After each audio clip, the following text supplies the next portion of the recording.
Te amo.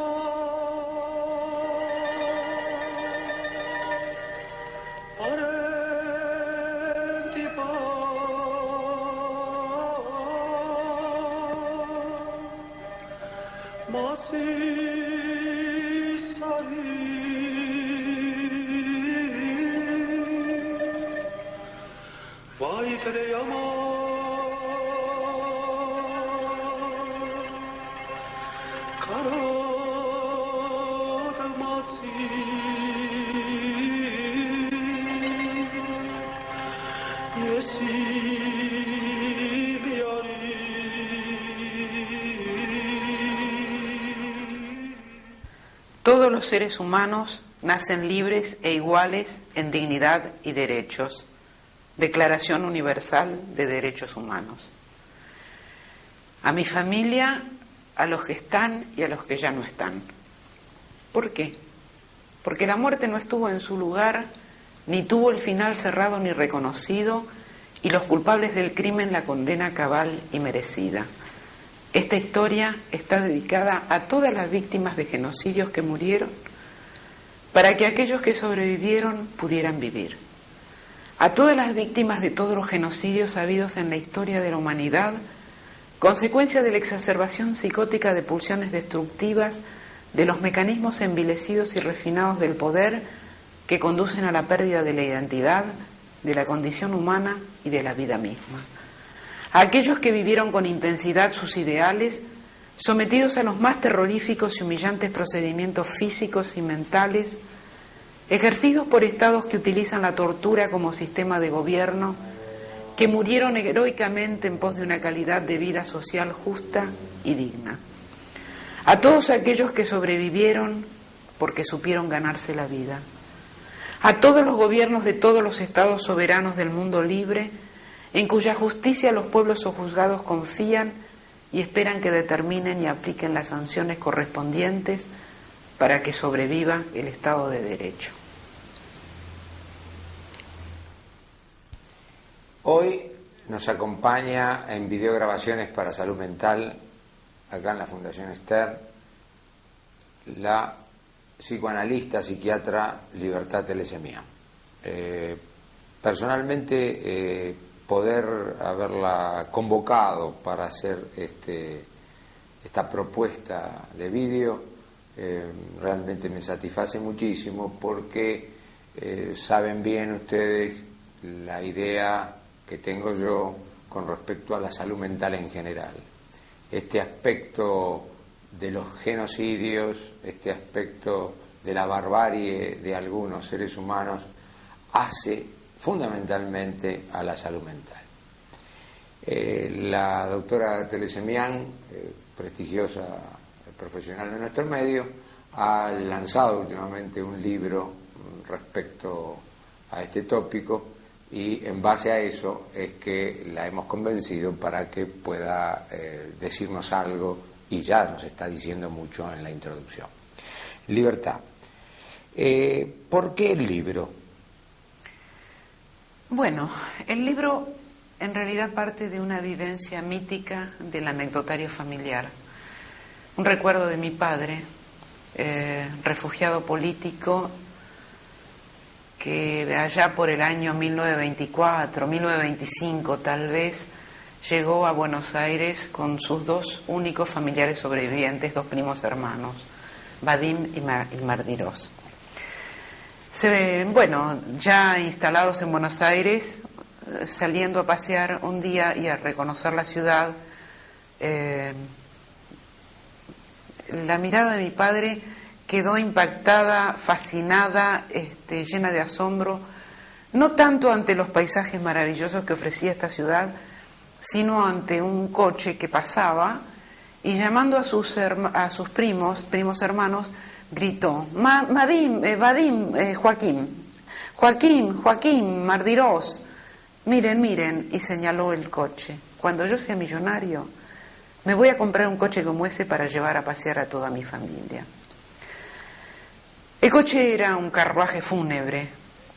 Obviamente, durante muchos años esto fue en la pequeña colectividad y en la familia una anécdota muy risueña y muy jocosa, porque ¿dónde nos iba a llevar mi padre a pasear? Con los años, ya pensando y rememorando estas y otras anécdotas vividas por muchos armenios, empapada en el andamiaje cultural heredado, confluido en una historia que se junta con un genocidio, las heridas desgarradas de un genocidio, que provenían de armenios, de amigos, de familiares, de parientes y de pacientes. Me puse a pensar qué historia acotada a un pueblo que padeció genocidio, qué huellas podría haber dejado en ellos. Obviamente las huellas fueron en segunda generación, de la cual yo formo parte, y menos porque ya están más alejados, pero aún quedan de alguna manera señalados tercera y cuarta generación, que es la comunidad argentina en este momento, argentino-armenia. A partir de allí, a mí me surgió por qué mi padre se quedó impactado. Hasta que un amigo psicoanalista, él me dijo, pero vos no te diste cuenta que probablemente tu padre, y sí, con la muerte adentro de las familias, de las iglesias incendiadas, huyendo despavorido y como pudo, la trajo dentro de él y la convocó. Con todo, hubo un intento, ya con los años de formación psicoanalítica, uno hace otra lectura y empieza a ver la desmentida de la muerte, la negación, las escisiones, las disociaciones, las fragmentaciones. A partir de eso ya uno lee de otra manera los poemas de los poetas armenios, de los escritores armenios y de las publicaciones y de los relatos de los armenios, donde está todo teñido con el genocidio. Con el dolor. Con el dolor del genocidio, que si bien los ha dañado, no los ha destruido. Sí, con el dolor del genocidio que persiste aún en las generaciones subsiguientes. Bueno, me parece bárbara la introducción, y vos has traído mucho material que ya al comienzo del vídeo lo hemos visto, pero hay mucho más material, y creo que sería conveniente pasar ahora una pequeña imagen introductoria a lo de Armenia, para así seguir conversando. ¿Te parece? ¿Bien? Armenia, una región de altas montañas, una majestuosa fortaleza natural que extiende sus murallas desde la llanura de Transcaucasia hasta la meseta de Anatolia, del Mar Negro a la Mesopotamia. El origen de los primitivos habitantes de Armenia se sitúa entre el segundo y tercer milenio antes de Cristo, según las distintas teorías, configurándose la etnia armenia hace al menos 2500 años. La adopción del cristianismo como religión oficial del reino en el año 301 y la creación de un alfabeto propio un siglo más tarde contribuyeron a consolidar la identidad nacional y el florecimiento cultural de Armenia, que se vio constantemente amenazada por los sucesivos embates de persas, romanos, árabes musulmanes, turcos seljúcidas y otomanos a lo largo de toda su historia.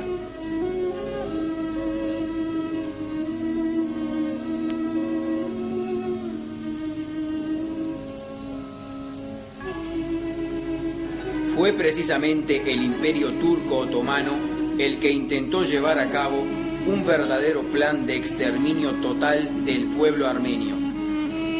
Entre 1915 y 1916 perecieron al menos 1,5 millones de armenios. Los que se salvaron de la masacre debieron dejar sus tierras y emigrar. Una pequeña parte de ellos fue la que llegó a un país del cual poco y nada sabían. Ya hemos entrado de lleno en el tema. Yo te quisiera hacer algunas preguntas. ¿Cuáles son, si hay, requisitos para que exista un genocidio?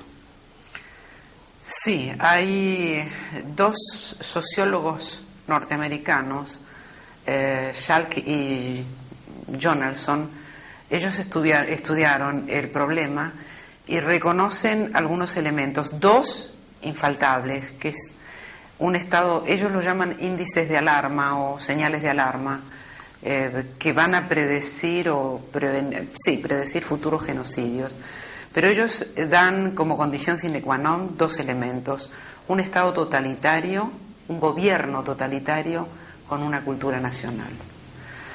A eso se van agregando los motivos que siguen. Por ejemplo, la desigualdad de poderes. No hay genocidios entre estados poderosos.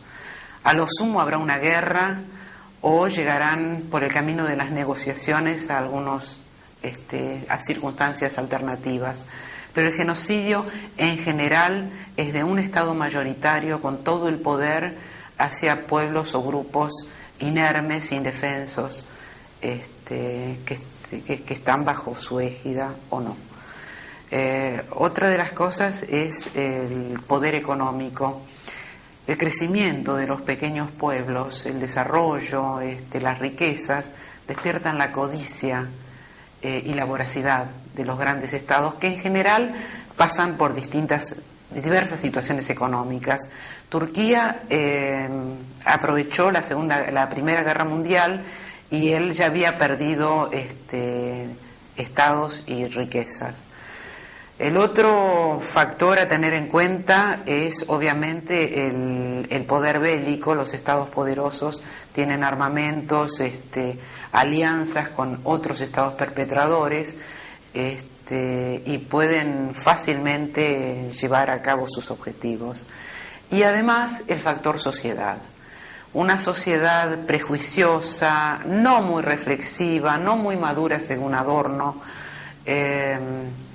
con tendencia a la violencia y a la discriminación, donde el otro no es aceptado, las diferencias no son aceptadas, de alguna manera es rápidamente movilizada por el gobierno totalitario, dictador, y de esta manera los pueblos o grupos minoritarios, que serían las víctimas de las pulsiones destructivas, se convierten de víctimas por la proyección de los impulsos tanáticos de los gobiernos totalitarios, los convierten, entre comillas, entre victimarios.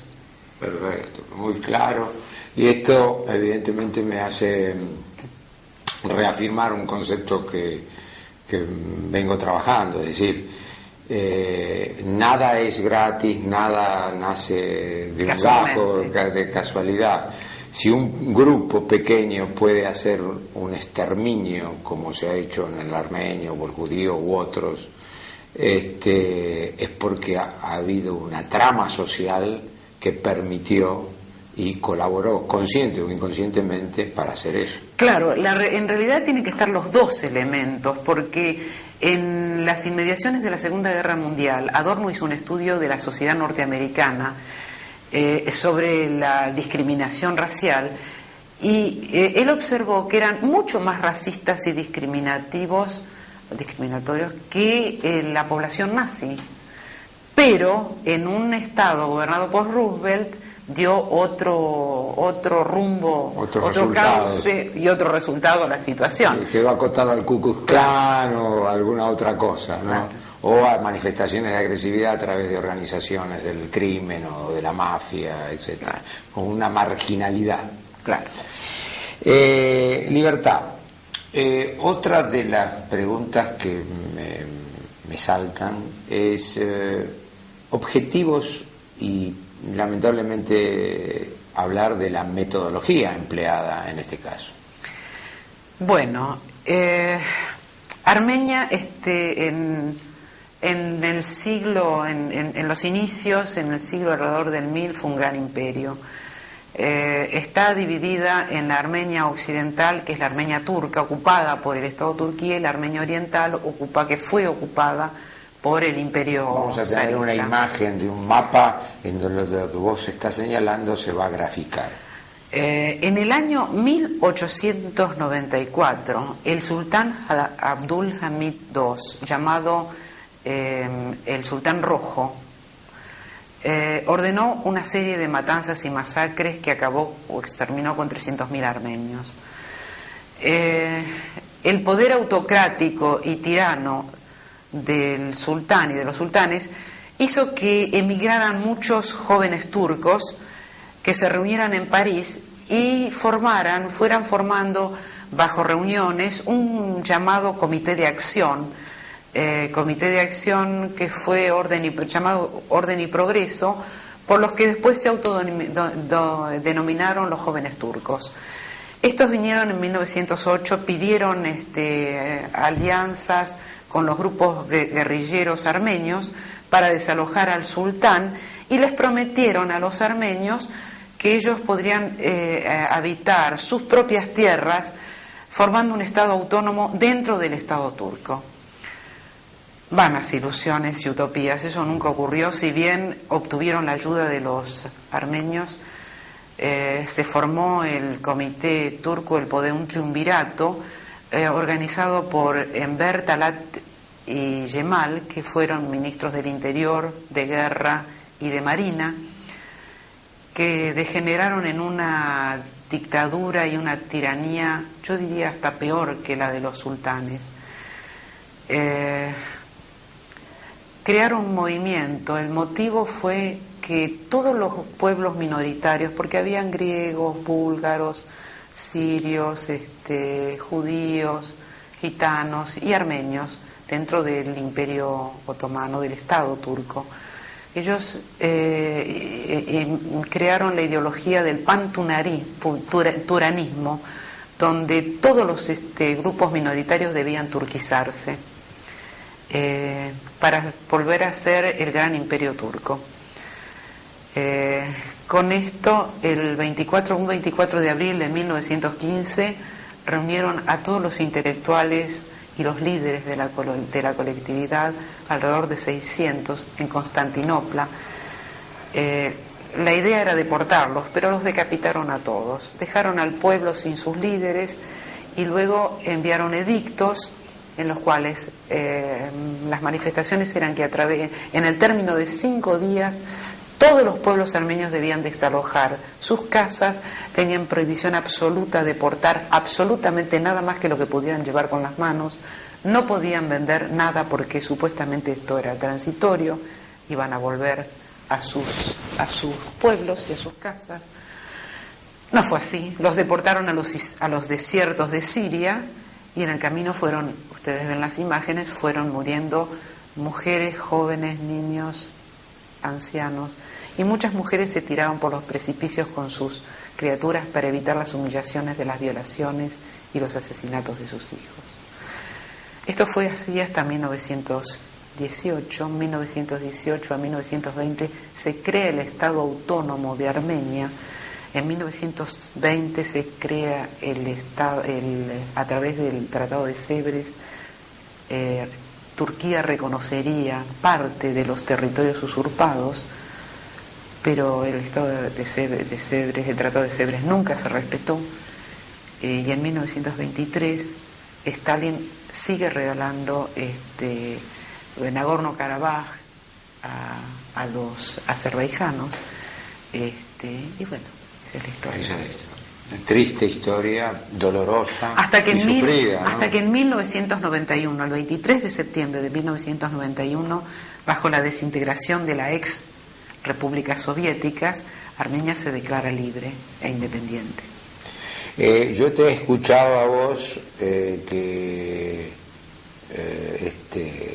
esta ferocidad turca, dicho por alguno de sus jerarcas, decía que se había acabado. ¿Cómo era eso? Talat en 1915, después de toda esta masacre, este genocidio, él dijo, ya, porque los armenios venían peleando por el reconocimiento de sus tierras, y él, después de todo el genocidio, donde de 3 millones de armenios murieron 1,5 millones, mataron a 1,5 millones, él dijo, después de esto, por 50 años se terminó la cuestión, no habrá más cuestión armenia. ¿Cómo es el sometimiento que durante 600 años fueron sometidos, y más aún los armenios a los turcos, que el genocidio fue en 1915. En 1965, exactamente 50 años después, comienzan las manifestaciones a reclamar primero el reconocimiento del genocidio y después, ante las Naciones Unidas y en el mundo entero, toda la diáspora que se formó después del genocidio a reclamar sus territorios. Vos has traído una imagen realmente también muy aleccionadora y ejemplificadora. Es la opinión de, creo que es turco o alemán, creo que es turco, con respecto a la opinión turca, porque esto se efectivizó. Escucharlo realmente, claro, yo creo que es muy ilustrativo de ver, por un lado uno puede decir negación, racionalización o, evidentemente, justificación de lo injustificable. ¿Lo vemos? Claro, 2 minutos. Sí. Esto es una negación, una desmentida del gobierno turco, porque si él reconociera que hasta hoy, 80 años del genocidio, no ha reconocido el genocidio, tendría no solamente que indemnizar a las víctimas, reconocer el genocidio e indemnizar, sino que devolver los derechos territoriales que le corresponden a los armenios. Por esto es que no se reconoce. No se reconoce. Bueno, vamos a ver la imagen. Muntag Soyser, un estudioso del derecho constitucional y columnista en Ankara en nuestros estudios. Aquí, la esencia de una larga entrevista con él con respecto a lo acontecido entonces y su valoración en nuestros días desde el punto de vista turco. Sin que yo represente necesariamente la posición oficial, repito que se trata de una masacre lamentable. Algo así comienza cuando una de las partes asesina a la otra y no siempre se puede establecer quién comenzó con ello. No hay ningún decreto que diga que los armenios han de ser aniquilados como pueblo y por eso no es prudente hablar de genocidio. Ellos fueron matados por ser armenios, porque podían rebelarse, porque podían cooperar con el enemigo. En aquel entonces se los llevó a otras regiones del Imperio Otomano, el Irak, a Siria, al Líbano, que hoy son independientes. Los demás armenios abandonaron Anatolia luego de la guerra y emigraron. Se trata, como he dicho, de una masacre dolorosa de la humanidad y los verdaderos responsables son las grandes potencias. Esa es la verdadera tragedia. En el bloque pasado me olvidé de preguntarte sobre un personaje que yo escucho bastante a mi alrededor, Atatürk. Para nosotros Mustafa Kemal. Mustafa Kemal. Sí, fue el creador de la República Occidental Democrática Turca, que le dio el voto a la mujer turca y le sacó el velo. Otro de los genocidas que completó la acción genocida. ¿Tenés una imagen de él? Sí, yo te traje una imagen que es muy elocuente. ¿La vemos mejor? La vemos. Bajo el gobierno de este hombre se completará el destino de los sobrevivientes armenios. Mustafa Kemal Pasha Atatürk, el creador de la Turquía moderna. Los turcos se defendieron exitosamente contra el intento de las potencias ganadoras de apropiarse también del corazón del territorio turco. Durante estos hechos se vuelve a expulsar a los armenios que habían regresado. Se destruye un Estado nacional armenio garantizado por las fuerzas aliadas luego de solo 2 años de existencia y se obliga a la minoría griega, luego de duros enfrentamientos, a abandonar el territorio. En contra de los tratados de Versalles y Sèvres de 1919 y 1920, en el Tratado de Lausana de 1923 no se menciona más a los armenios. Bueno, la imagen muy elocuente, como vos decías. Ahora vos tenés algunos relatos de segunda y tercera generación de compatriotas armenios. Sí, tengo... Es de 2 tipos. Uno es una pregunta que les hago en general a los miembros representativos de la intelectualidad, algunos, muy pocos, que sería, ¿dónde deposita usted simbólicamente la vida y la muerte a través de su herencia armenia? Vartan Matiosian, tercera generación, doctor en ciencias económicas, armenólogo. La lengua simboliza la vida de la cultura de la cual formo parte, herramienta cotidiana y medio de conexión. Es lo que los une, los identifica y también simboliza la muerte, porque en ella reside la destrucción y la desintegración implícita cada vez que se abandona su uso. Carlos Alemián, filósofo, entre segunda y tercera generación. Mi herencia armenia me dejó la sombra de la muerte proyectada en cada figura de la vida. Esta presencia constante se manifiesta en los siguientes rasgos: seriedad, gravedad como modelos de rectitud, sentido de la gratuidad y el azar de la existencia, relevancia de la ética como fuente de la autoestima, entrega al deber, reconocimiento de la esfera de la acción práctica como más importante que la realización intelectual, sentimiento de que la felicidad no es necesariamente el fin de la vida y que ésta puede realizarse en medio de la desdicha. Entre comillas, la vida no es una fiesta. No hacerse concesiones a sí mismo. La idea de la muerte como connatural a la vida. Bordear el fracaso y perseverar pese a su cercanía. Sin poder modificar el agobio de la muerte, ensayé la salida a la vía libre por la vía intelectual, a la vida libre por la vía intelectual, del libre pensamiento por sobre la tradición recibida. Deposité mi realización en el ejercicio del pensamiento, aunque no lo pude asentar en mis sentimientos de base. Se produjo un desplazamiento. Antes de avanzar, nosotros hemos filmado unas entrevistas con figuras representativas de la comunidad armenia. Entonces vamos a ir mostrando, y el primero que yo desearía presentar es al plástico Jorge de Millán. Y a la pianista Alicia Tercián, la compositora. Perfecto, lo vemos y después continuamos. Sí, cómo no. Bueno, es muy fácil de contestar en forma afectiva la pregunta, porque las causas son ya conocidas. Pero generalmente el artista, pienso yo, anhela una cosa y no la quiere decir en forma categórica. Y en pintura, por ejemplo, yo he pensado muchas veces en mi herencia armenia, porque mi padre y mi madre lo son, y yo he vivido en ese mundo con historias que me han contado, que yo les escuchaba de pequeño, y de alguna manera han entrado en mi personalidad, consciente o inconscientemente. Cuando yo de esa forma la hago consciente, buscando una identidad en momentos de zozobra que le pasa a todo artista, es muy fácil recurrir a una identidad ya establecida, a una herencia. Pienso que para un pintor español o un pintor italiano o francés, recurrir a sus herencias es natural. Pero yo hablo como pintor, yo sé que como músico y poeta tengo mucho más elementos para entrar en una herencia de tipo cultural. En cambio, en pintura la hay muy poca y no es un pueblo de pintores, el pueblo armenio, ¿no?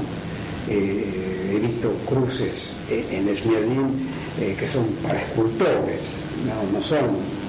Y Bizancio nos marcó y nos dio una forma muy cerrada, divina, pero limitada, una iconografía limitada.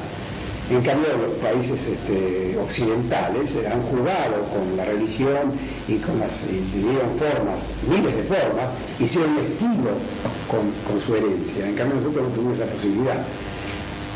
Pero sé que de alguna manera debe estar inconscientemente en mi pintura, pienso yo, si es que soy un transmisor fehaciente, de los elementos que caracterizan a una herencia como la nuestra, en que la vida y la muerte son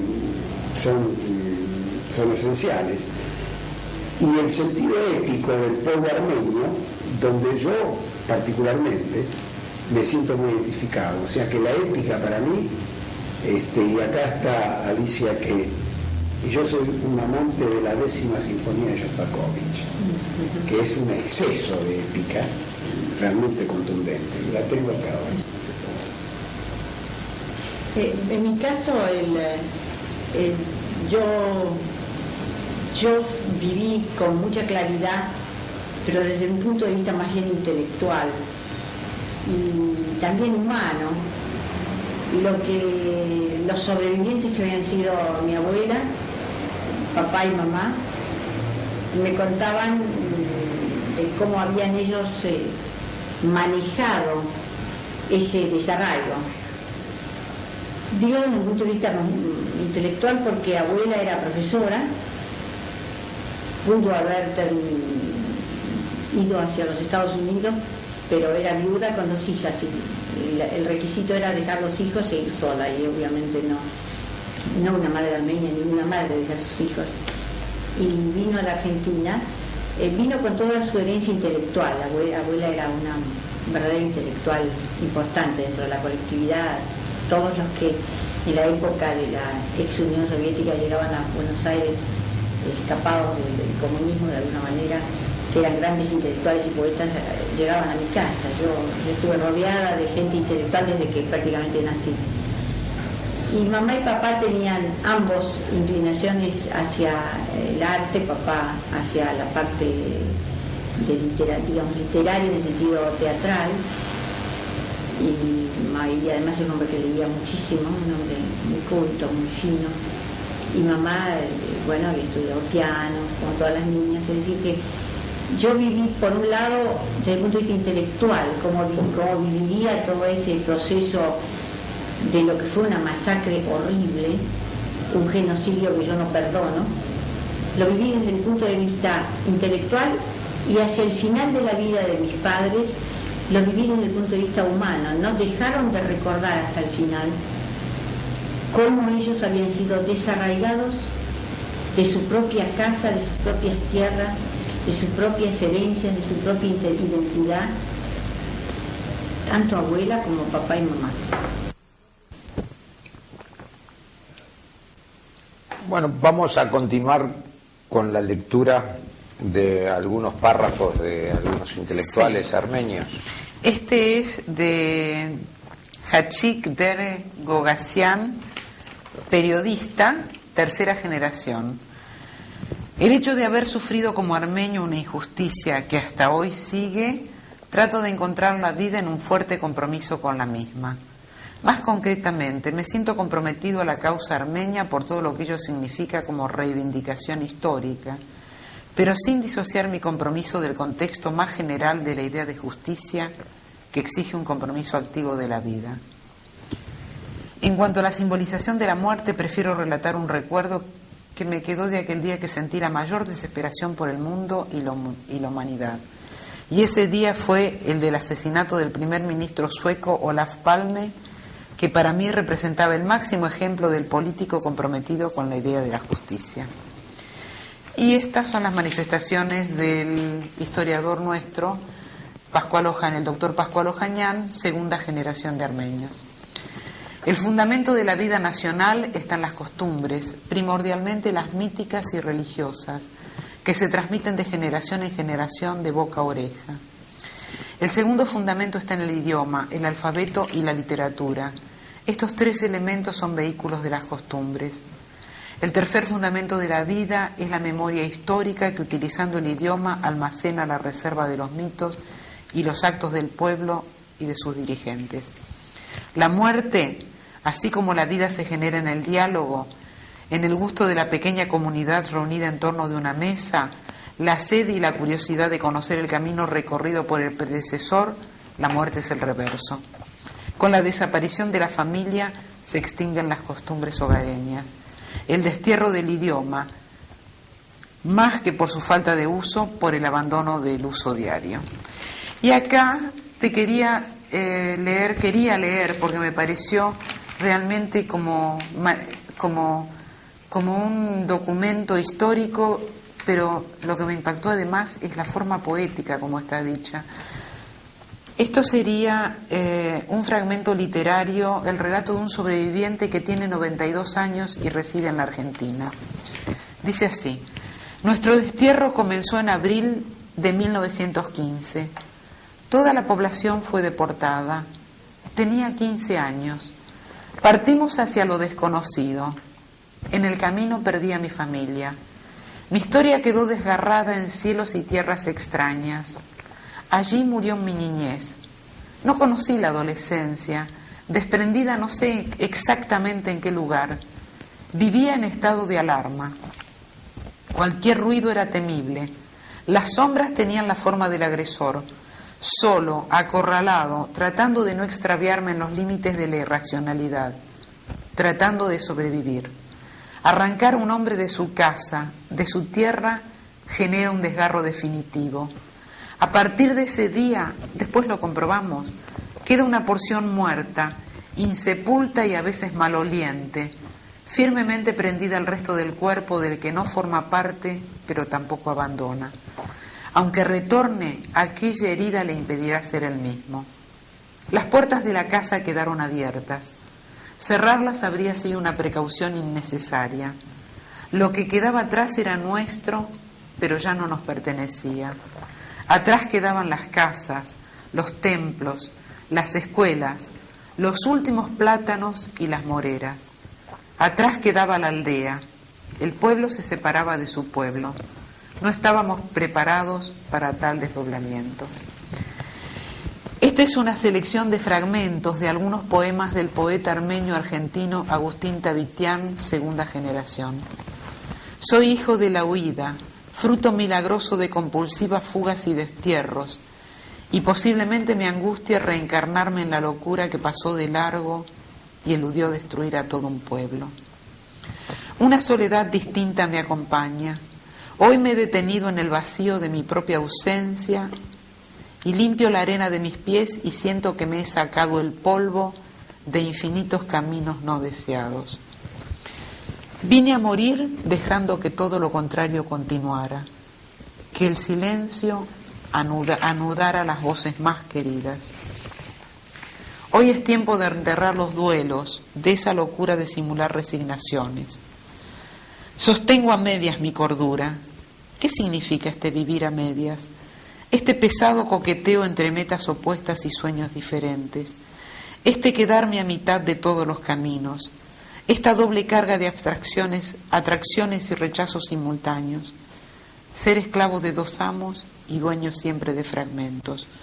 Mutilado, quebrado, injertado, los extremos desgarran con su levedad de culpas y perdones. Retorno a lo que sea y siempre pierdo lo que dejo. Me voy y es lo mismo. Es el mismo abandono, la misma huida que a todos comprende y anula. Antes de hacer la última lectura, creo que sería conveniente ver la última entrevista a la historiadora. Perfecto. Sí. Mis abuelos y mi padre fueron sobrevivientes del genocidio. Y eso es algo que nos ha llevado mucho a elaborar a todos, en familia, dentro del grupo familiar. Es algo que viene transmitido desde chicos, consciente o inconscientemente en cada una de las cosas que hacíamos o decíamos. En este momento me acuerdo particularmente de algo que cuenta Bernel en su libro, en Mayrik, y dice, bueno, yo era un chico como cualquier otro chico, sin más virtudes y sin más defectos, pero por ejemplo me era imposible resistir una frase de mi padre tal como: hijo, ¿cómo fuiste capaz de hacer esto? Y eso es algo que también lo vivimos de cerca, gente de mi generación que somos por un lado la segunda y por otro lado la tercera generación, y nos marcó mucho. Vamos a leer el último fragmento que has traído de William Saroyan. Creo, por lo que vos me has dicho, que este hombre ya lo define, es el perfil de su intelectualidad. Rechazó el Pulitzer. Sí, el premio Pulitzer se le dio por una obra que le escribió, una obra de teatro que le escribió en 6 días, que se llama El tiempo de tu vida. Él adujo que todas sus obras eran iguales. Fue un gran escritor del fresco de la vida armenia y además ha escrito muchas obras de teatro. Él decía, lo rechazó supuestamente porque todas sus obras para él tenían el mismo valor, ni más ni menos. pero yo como psicoanalista creo que él no pudo aceptar un premio de Estados, naciones aliadas que no pudieron ayudar, sino que fueron impasibles e impávidos ante el genocidio de su propio pueblo, y acá vas a ver enardecido lo que él dice, ¿no? Como consecuencia de un viaje a la Rusia estalinista durante los pogroms contra los armenios, 1935, escribe un cuento, El armenio y el armenio. Y es el relato de un encuentro con un compatriota donde expresa su alegría y su sorpresa. En una cervecería de Rostov, ya muy noche, observa a un mozo y siente, seguramente ese es armenio. Y exulta, Jesús, ustedes no tienen idea de lo que significa para un armenio encontrar a otro armenio en algún apartado rincón del mundo. Me gustaría saber si algún poder de este mundo es capaz de destruir esa raza, esa pequeña tribu de gente sin importancia, ese pueblo cuya historia ha terminado, cuyas guerras se han perdido, cuya estructura se ha derrumbado, cuya literatura ya nadie lee, cuya música no se oye, cuyas plegarias ya no se pronuncian. Adelante, id y destruid a esa raza.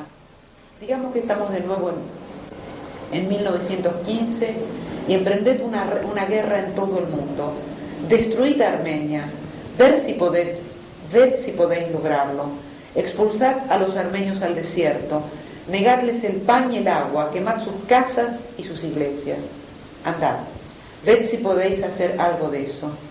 Quisiera yo ver si no vuelven a vivir, si no vuelven a reír cuando dos de ellos se reúnen en una cervecería 20 años después para reír y hablar en su idioma. Andad, ved si podéis hacer algo en contra, ved si podéis impedirles que se mofen de las burdas ideas de este mundo. Andad, hijos de perra, un par de armenios hay hablando en el mundo. Adelante y probad a destruirlos. Nueva York, agosto 1930. No, precioso, realmente una semblanza maravillosa. Bueno, sería para hacer varios cassettes sobre esto, pero tenemos que ir cerrando. Yo te preguntaría dos aspectos. Uno, para remarcarlo, ¿qué es lo que pide hoy en día? Aunque vos ya lo has dicho, pero para remarcarlo, ¿qué es lo que pide hoy el pueblo armenio? Bueno, el pueblo armenio pide no solamente el reconocimiento del genocidio perpetrado a manos de los turcos y la indemnización de las víctimas, sino la restitución de sus derechos territoriales. Se han quedado con todo el imperio armenio, con tierras que han sido realmente, fueron despojadas hasta quedar prácticamente a nada, lo que es ahora la ex provincia de las repúblicas soviéticas, ¿no? Eso que hemos comentado del silencio germano ha sido ¿por qué? Frente a esta... Porque en la Primera Guerra Mundial Turquía estaba aliada, Alemania y Turquía eran aliados en contra de Rusia. Entonces fue intereses creados, obviamente. Claro. Bueno, una última pregunta. Vos sabés, vos ya me has escuchado hablar, lo he dicho acá, que es muy distinto ser profesional de la salud bajo un gobierno autoritario que en un gobierno democrático, que los autoritarismos atentan contra la salud mental del ser humano. En la concepción que yo hablo de salud mental, hablo de plasticidad psicológica, aporte creativo y participación, elementos que están cercenados sistemáticamente en los autoritarismos.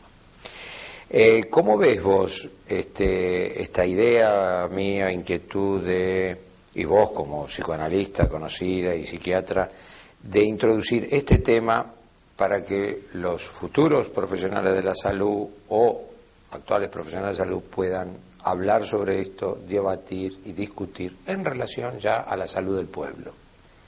Mira, yo en primer término como persona, como ser humano y como armenia, tengo un profundo reconocimiento y agradecimiento hacia vos y hacia la Fundación Stern por algo que es muy importante, y ahora sí te diría desde lo psicoanalítico.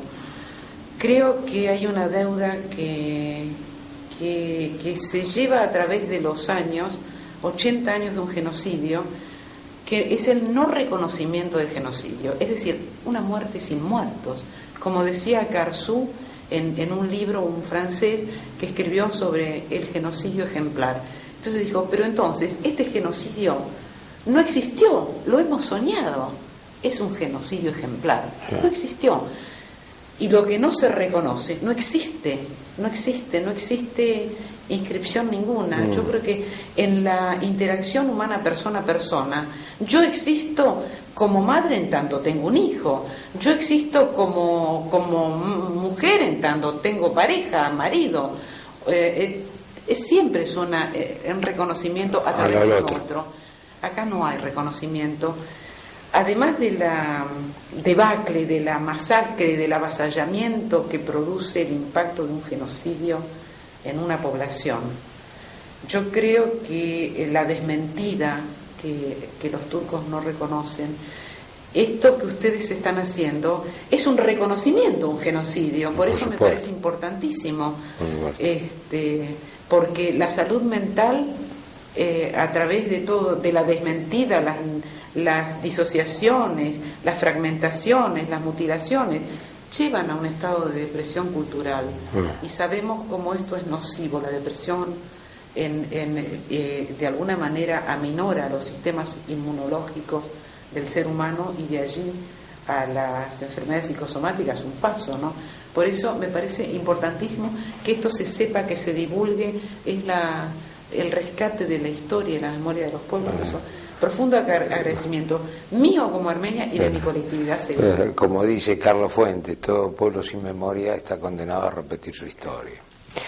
Bueno, yo te agradezco como amigo, como profesional, como colega, en nombre también del señor Alejandro Ester, presidente de la Fundación, por tu aporte acá, que creo que es un aporte social, un aporte a la comunidad, ya más allá de tu colectividad. Pero como cierre, que tenemos que hacer lamentablemente ese cierre, tenemos una imagen que vos también has traído, que realmente creo que le da el colofón final. ¿La vamos a ver? Perfecto. El 13 de octubre de 1984, las fracciones socialistas del Parlamento Europeo proponen reconocer la persecución de los armenios como un genocidio. El 26 de junio de 1985 se llega a una discusión sobre el tema. Los diputados de la República Federal de Alemania del Comité Político son los únicos de las 12 naciones que cuestionan tanto al Parlamento Europeo como foro como el término genocidio. En Alemania se guarda silencio oficialmente desde hace 70 años. No hubo ningún gobierno que tomara la iniciativa en la cuestión armenia. ¿Cuán mortal ha sido el silencio entre las dos guerras mundiales acerca del crimen contra los armenios? Se puede palpar en una anotación del Ministerio de Relaciones Exteriores. El 22 de agosto de 1939, Adolfo Hitler declara ante los altos mandos militares y comandantes del Escuadrón de la Muerte de la SS que esta no sería una guerra como las anteriores, sino una eliminación sin piedad del enemigo. Hombre, mujer, niño. Y luego cae la frase. ¿Quién habla hoy día todavía de la destrucción de los armenios?